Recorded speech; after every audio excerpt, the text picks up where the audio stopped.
चांद सा बरसे हम, सूरज सा चमके हम, स्कूल चले हम, स्कूल चले हम, हो, हो।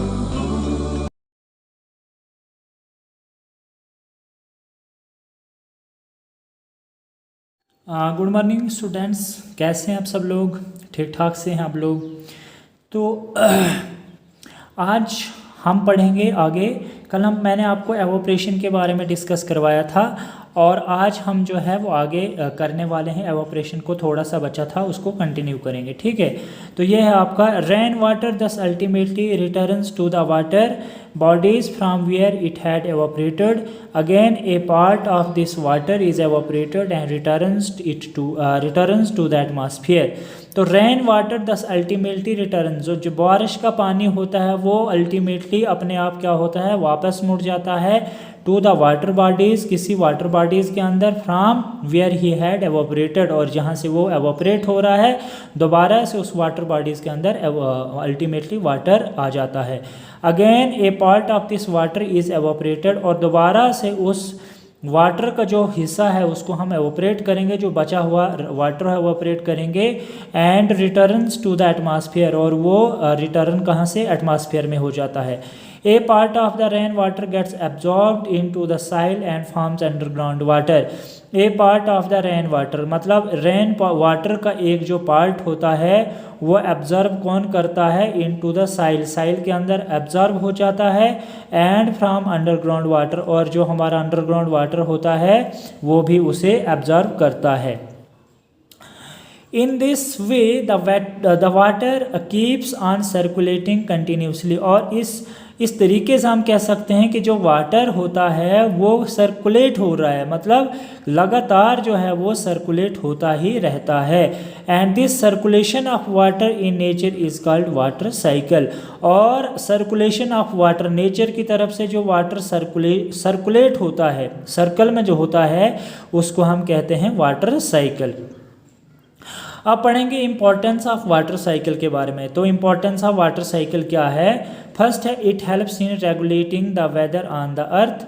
मतलब क्या है, इट हेल्प्स इन रेगुलेटिंग, ये हमें मदद करता है जब हमारी ज़मीन के ऊपर ज़मीन के ऊपर कोई मतलब मौसम ऐसा होता है कि मतलब पानी वगैरह आ जाता है, रेगुलेट होता है, मतलब रेगुलर चलता है वो पानी, वेदर कैसा रहता है या नहीं, रेगुलर वेदर के साथ मतलब पानी आता है या नहीं होता है।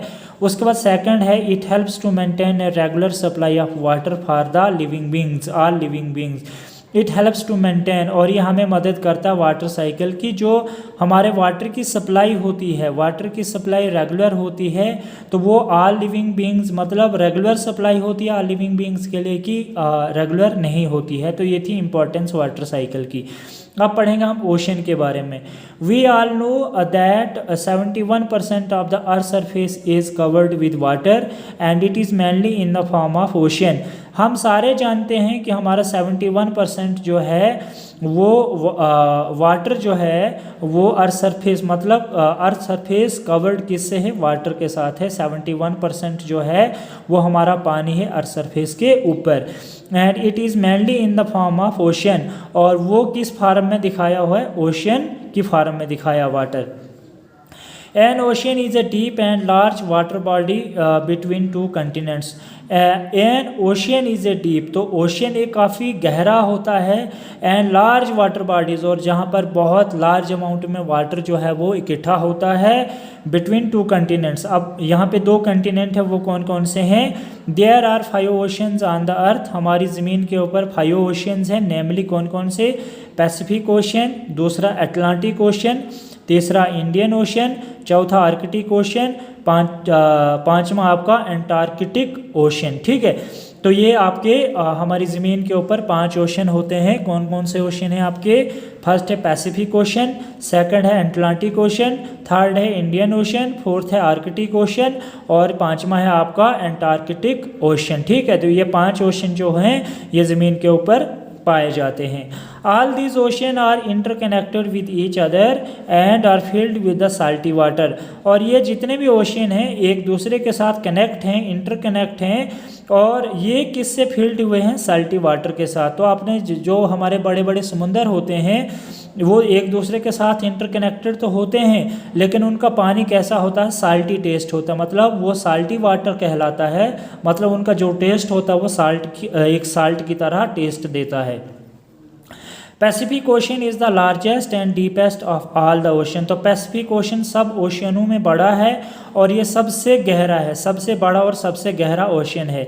In fact it is the bigger than all the 7 continents taken together. और इन फैक्ट सच में अगर देखा जाए तो इट इज़ बिगर देन, ये काफ़ी बड़ा है किसके मुकाबले, जितने भी हमारे 7 कंटिनेंट हैं ना, एशिया, अफ्रीका, ऑस्ट्रेलिया, जितने भी हमारे 7 कंटिनेंट है, Asia, Africa, Australia, Antarctica, north America, है ना, ये हमारे कितने हैं, 7 कंटिनेंट हैं। तो इन 7 कंटिनेंटों में सबसे बड़ा हमारा कौन सा है, पैसिफिक ओशन बड़ा है।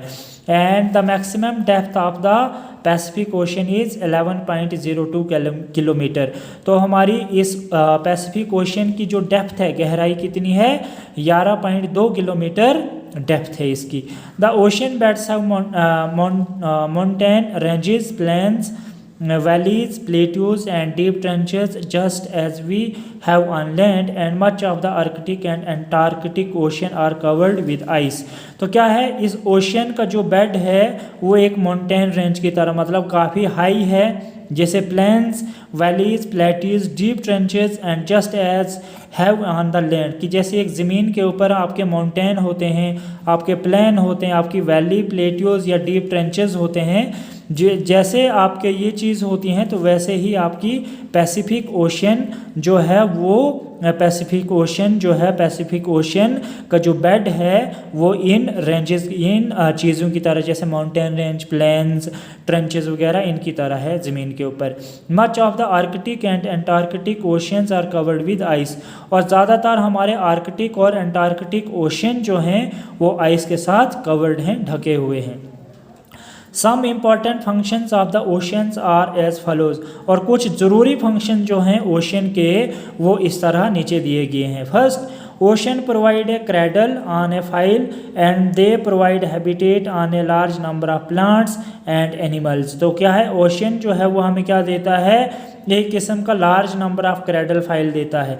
क्रैडल फाइल का मतलब होता है कि जो पानी होता है, इस पानी के अंदर कुछ ना कुछ आपको चीज़ें मिलती रहती हैं, जैसे कि they provide habitat on a large number of plants. तो वो क्या प्रोवाइड करता है, वो हमारे जो हैबिटेट होते हैं, मतलब जो हमारे वहाँ के बाशिंदा लोग होते हैं, चाहे वो प्लांट्स हों, एनिमल्स हों या लिविंग बींग्स कोई भी हो, उनको लार्ज नंबर में क्या मिलता है, लार्ज नंबर में आपको प्लांट्स मिलेंगे और वहाँ पर एनिमल्स मिलेंगे, मतलब उस जगह पर large number of plants and animals पाए जाते हैं। Some organism found in ocean, और कुछ ऑर्गेनिज्म जो होते हैं वो उस ओशन के अंदर पाए जाते हैं, सो स्मॉल, और कुछ बड़े और कुछ छोटे, and that they can not seen with the naked eye and some are very big. और वो जो होते हैं वो नंगी आंख से हम नहीं देख सकते हैं। कुछ जो बड़े माइक्रो ऑर्गेनिज्म होते हैं उनको हम देख सकते हैं, बट जो छोटे माइक्रो ऑर्गेनिज्म हैं हम उनको नहीं देख सकते हैं, वो सारे पानी के अंदर पाए जाते हैं। Ocean regulate the temperature on the land, और ओशन क्या है, रेगुलेट मतलब दिन ब दिन क्या है, ज़मीन के ऊपर टेम्परेचर बढ़ाता रहता है। And ocean are very rich source of minerals, और ओशन जो है वो काफ़ी एक ज़रिया है, मिनरल्स का बहुत बड़ा ज़रिया है, फॉसिल फ्यूल का ज़रिया है, मेटल्स और सी फूड्स वगैरह, जो मतलब फूड हमारा समुंदर से मिलता है, जैसे मछली वगैरह हो गई है ना, तो वो एक बहुत बड़ा सोर्स है जानवर मिनरल्स का, फूड का। And oceans acts as a medium for cheap transportation. तो ओशन जो है वो क्या है, किरदार कौन सा निभाता है, मतलब एक चीप ट्रांसपोर्टेशन का एक्ट है, मतलब एक मीडियम, ना हमारा ज़्यादा सस्ता और ना ही ज़्यादा महंगा एक ट्रांसपोर्टेशन होता है, one place to another place. अगर ओशन से कोई मटेरियल लेके जाते हैं तो one place to another place, या हमें कोई ओशन में कोई सफ़र करना होता है तो ज़्यादा महंगा नहीं है, वेरी चीप। जैसे शिप है, बोट है, इनका हम सफ़र आराम से ट्रांसपोर्टेशन कर सकते हैं। और navigated through the ocean and seas. आज हम यहाँ तक पढ़ेंगे, कल मैं आपको वाटर के बारे में पढ़ाऊँगा। और आप प्रॉपरली होमवर्क मेरे व्हाट्सएप नंबर पर सेंड कर दोगे। और जो 6th के स्टूडेंट हैं, तो 6th के स्टूडेंट जो हैं, 6th के स्टूडेंट मुझे प्रॉपरली होमवर्क सेंड नहीं कर रहे हैं, ठीक है। तो आपको क्या प्रॉब्लम है, मुझे समझ नहीं आ रहा क्या दिक्कत हो रही है आपको, क्या नहीं हो रही है। तो आप जो है वो रेगुलर मुझे व्हाट्सएप नंबर पर होमवर्क सेंड करें और साथ में अपना नाम और क्लास भी मेंशन कर देना, ताकि मुझे पता चले कि आपने क्या पढ़ा है और क्या लिखा है, ठीक है। तब तक के लिए अपना ध्यान रखना। Thank you so much.